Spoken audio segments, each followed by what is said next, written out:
What's up, everybody? This is the Outsiders Podcast. You are here with your boy, Mean Dean. I want to apologize to everybody that this review is late. I was outside. Oh, there's flies in here. Gotcha. Nope, didn't. I was out and about last night, went to a concert. If you don't know, P-Dank, Spizzy Spose. It was awesome. But it's time to get back to work, live that TOP life. I did want to give Spose a shout out. I don't know if you've heard about this guy. He is from Maine. He is a fair-skinned gentleman, and he tore the fucking house down, which was amazing. He has quite a few really good songs, but I did get to meet him. He did give me shit about being a Broncos fan. He said go Patriots, which we have had our fair share of discussion about. By fair share, I mean twice. Once on Facebook and once there.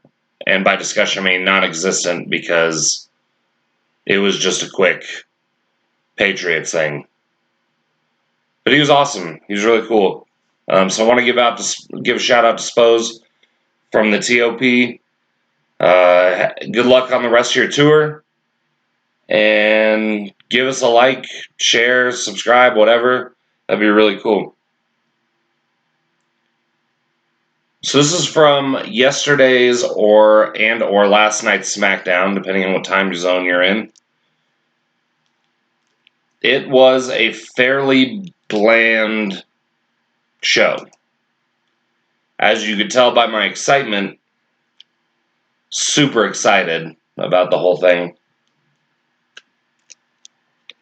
Show starts off, AJ Styles comes out. He did win the U.S. title at a house show at Madison Square Garden, which they do every now and then. They've changed world titles at MSG at house shows, so it's bound to happen, but it was really cool to see AJ win the U.S. title. I'd like to see him go Grand Slam at some point in WWE. I'm sure he'll make a jump to Raw, but you gotta figure AJ's starting to get up there in age, but he doesn't act like it. It's not like he's slowing down. He's not slowing down, but it'd be cool to see him go Grand Slam and get all the titles. And then I started to think about it because AJ was cutting a promo saying that the last big name that had it was one who wanted to defend it all the time as somewhat of an open challenge like John Cena did, which he was referring to, and said he wanted to bring back the open challenge, which I thought was really cool. And I started to think, I was like, man, since when did WCW's carried over belt, the United States title, now hold more prestige than WWE's Intercontinental title? Thought that was pretty interesting. And I think when me and the boys, Tommy, Guns, and JG get back in the booth, I think we're going to, I want to discuss that at great length because we have said it a few times, what would bring the prestige back to the Intercontinental title, and it's hard to answer that. It's really hard, so I guess we'll have to figure it out. So AJ starts the open challenge. The first person who comes out naturally would be John Cena. So it looks like they're about to fight, which I actually got really excited about. I thought they've had some decent matches in the past. And then they get ready to start, and all of a sudden KO comes out, which I'm a huge KO fan. And then they start, I don't know, something about Cena, man. I'm just not into him anymore. Like, I'm sorry. I hate going back to watch him do the Thuganomics thing, which I'm not saying he should wear a chain and long jean shorts anymore. All I'm saying is is there was a certain attitude about him that really carried with other people, and it's been so long since people have seen that, and sometimes it comes out, but it doesn't. And to hear him say to Kevin Owens that I'll run through you, AJ Styles, I'll run through you, it's like, come on, dude, like, really? Like, if you're trying to get these guys over, you're doing a pretty piss poor job of it. This is my opinion. So they don't even get the match started. Him and KO are jabbering. Then Rusev interferes. Then KO gets a shot in on AJ. So they're both rolling around. Immediately, I smell tag team match. Naturally, that's what happened. But so there was no real actual match. But then they start going into their promos about, all right, we're promoting Jinder versus Ty Dillinger. We're promoting Baron Corbin versus Shinsuke. So they promoted a few, which I was actually very excited for. And at the end of this review, I'll get to my point on why I rated it the way I did. But I think throughout the discussion, you will understand why I did. So the second match of the night, technically, considering the first wasn't a match, was Jinder versus Ty Dillinger. And I was really excited because there are certain times where these underdog stories really work, even if they're not promoted heavily. And this was a perfect one because Jinder's at the top of his game and at the top of the WWE. And Ty Dillinger is just not. I mean, he's a good wrestler. He's really good. So the match lasted all about, 3 minutes maybe. It was really, really short. There was really no offense from Ty. It was very much a dominant performance from Jinder.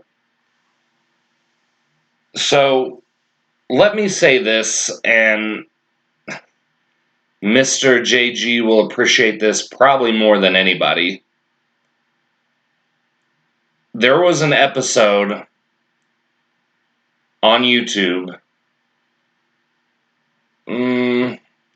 probably 2 months ago, roughly, for the Outsiders podcast. And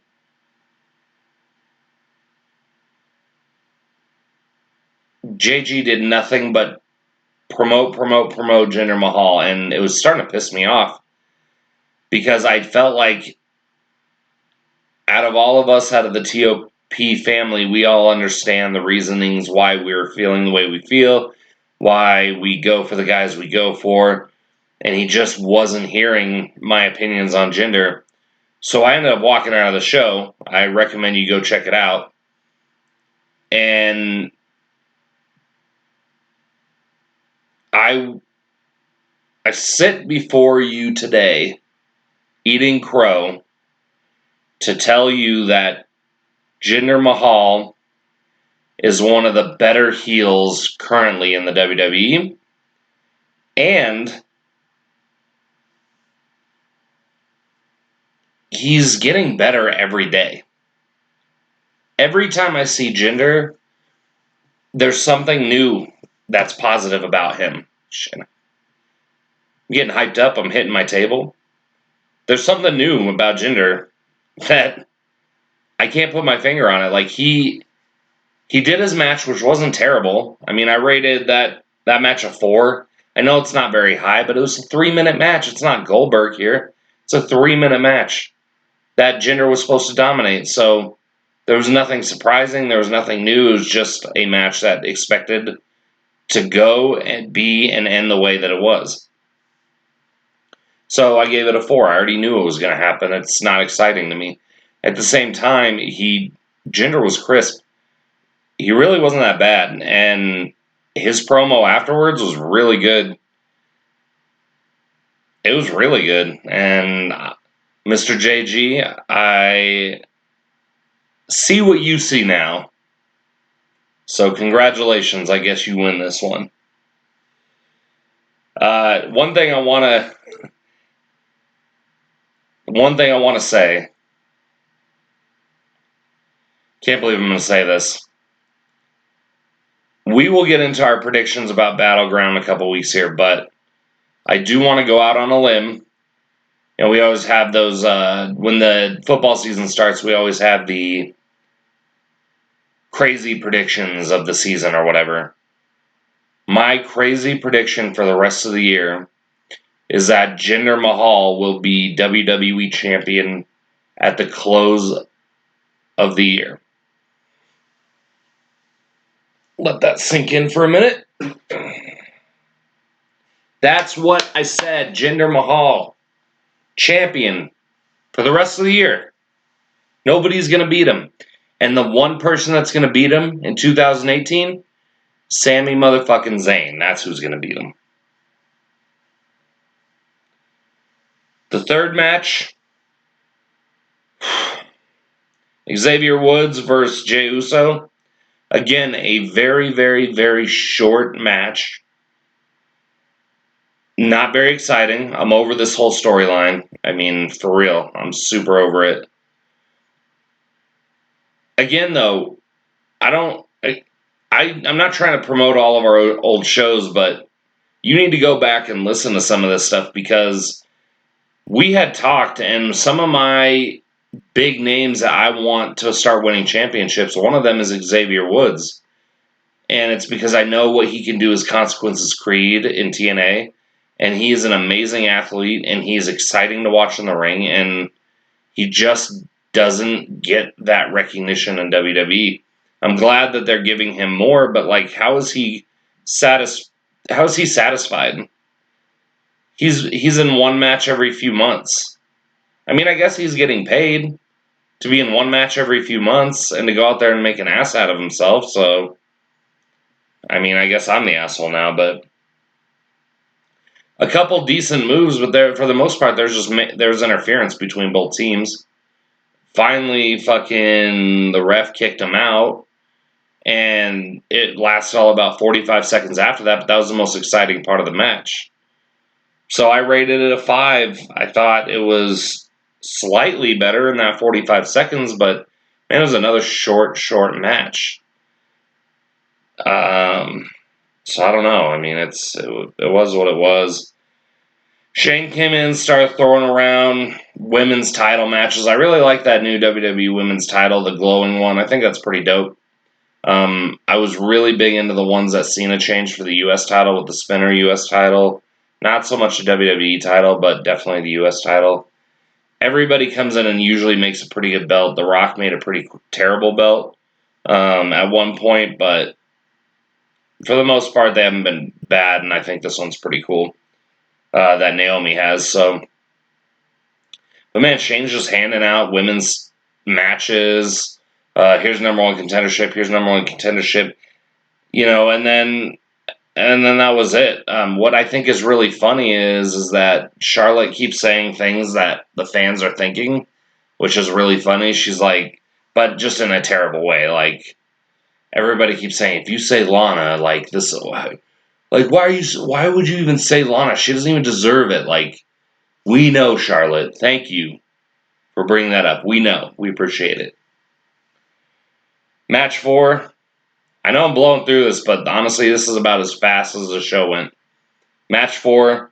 Shinsuke versus Baron Corbin. Immediately, I'm thinking, why is this match on Smackdown?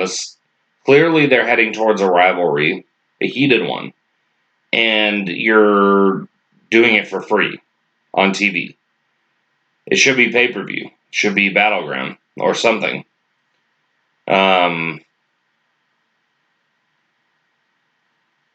So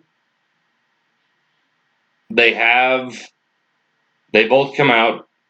Shinsuke jumps out of the ring and starts attacking Corbin. They go into the crowd. I'm like, oh shit, this is popping off now. This is going to be a big deal. And the bell rang. So I want to make that clear. A lot of people are going to say, well, the match didn't start. The match fucking started, okay? The bell rang. And they went outside and they started fighting, and then the officials broke it up. right in the middle of an official match. So somebody fucked up and rang the bell, because it shouldn't have ended that way. So basically, they both got counted out or something. But the match was official. It was happening. Then all of a sudden, guys came out and broke him up. And then Corbin just leaves. Like, okay, I guess let's go on a pay-per-view. I mean, I don't know. So that match lasted all of about 30 seconds. Match 5, Becky, Lynch, and Charlotte Flair versus Tamina and Natalya. Gotta say, this match was made on the fly. I wasn't very excited about it. You know, the best part about that match is how animated Charlotte is, and that's the best part of most of her matches. She's a really good wrestler. Sometimes she's a little crazy, and over it, she does too much sometimes, and it could injure somebody, but for the most part, Charlotte's a good wrestler. Honestly, I figured that Tamina and Natalya would win this match. I didn't see it going the obvious way, but I'm unclear about the number one contendership. I didn't really understand it, so I'm not sure if Natalya, Lana, and Tamina are number one contenders, or if they're going towards a number one contender match with 5 people. I guess maybe I missed that part when Shane was talking. I honestly had zoned out a little bit, only because I was super uninterested. Anyway, moving on. Maria Kanellis starts looking for Sami Zayn, wants an apology. Chad Gable, funny as always, calls him Sammy Wow Wow for some stupid reason.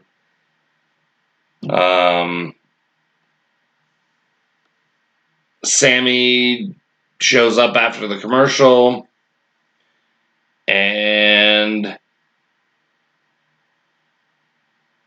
said he was sick of apologizing, and then I don't know. I think Maria was good. I thought the whole Love Hurts line was good, and I'm glad she's not so much of a ditz. Like, I think she's playing her ROH character real well with Mike Bennett. So my hope is that they can continue to do that. I don't know. There's nothing much more I could say. They did finally announce Nakamura and Corbin for Battleground. So that's good. I'm excited for that match. I think it'll be a good match. I'm predicting it's going to be a 6 or a 7 out of 10. So if it started as heated as it did, and I really think if they want to up the ante, let's put up the Money in the Bank briefcase. There you go, WWE. Just wrote all your shit. Congrats. Then we move into the Fashion Files. Seems like the crowd was into it. I really don't give a shit about the Fashion Files. I have heard nothing but how talented Tyler Breeze and Fandango are in the ring. Literally, that's all I've heard about them. And literally all I hear is, but they're not getting the push they need. Like, yo, these 2 dudes are putting on skimpy male cop outfits or ranger outfits or whatever. That's their shtick. You're not being pushed to the top with that. I'm telling you that right now. You want the reason why the Revival is much bigger than Breeze and Fandango right now is because that's who they are. They're just ass kickers. And everybody loves ass kickers. I'm sure they can get to that point. I'm not saying they need to be like the Revival. All I'm saying is keep your story intact. That's fine. But have a fucking mean streak to you. You can't be the underdogs and be the butt of the joke at the same time. You just can't. That'll never work. And then we run. It looks like Zack Ryder's going to turn. I don't know why I have to say that. Everybody knows that. So, Mojo is Mojo's. Zack is Zack. Zack will turn. Battleground will be Mojo and Zack on 1 week notice. Congratulations, you guys know how to build.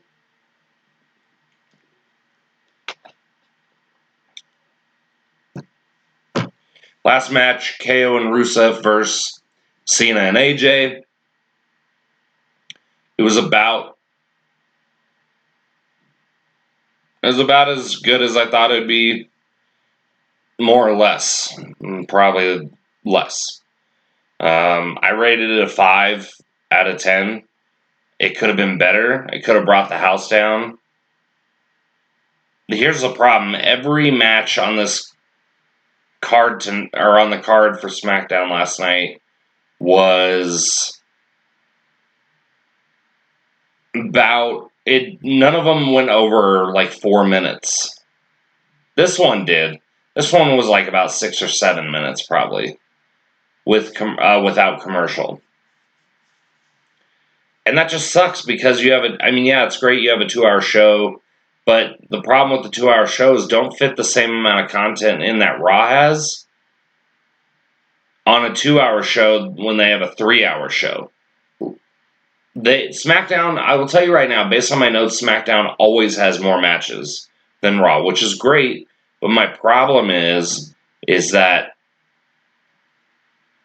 SmackDown needs to utilize those matches to their fullest potential. So let's have, instead of 6 matches, let's do 4. Let's space them apart appropriately and make sure they bring the house down. Again, I am here all day, WWE. You just have to send me a check from now on. I can do this. JG can do this. Tommy can do this. Anybody can. My fucking 8-year-old son can do this. Cambo Slice, also a part of the TOP family. My kiddo can book your shit better than you can. Anyway, whatever. At the end of the match, AJ, Cena face off. Cena has a match on Sunday, so I don't know what they're doing. Unless they decide to pull the Rusev match into SmackDown next week and do AJ and Cena at Battleground, or AJ and Cena next week. I don't know. So, something to consider. I'm really not looking too much forward to Battleground. I am looking forward to the Punjabi prison match. I'm looking forward to Baron Corbin and Shinsuke. And I'm looking forward to some sort of title change for the women's title. Don't get me wrong, I like Naomi. She's just not champion enough. I hate to say that. I'm glad that a minority is holding the belt, because it's been a really long time since a woman minority has held that belt. But if she's around, she's like, don't even talk to me about this. Like, it's like, get your shit together. If you're going to be a face, be a face. And pander. If you're going to be a heel and hate. Like, just pick one. Overall, I will give this a 5. No match exceeded 5.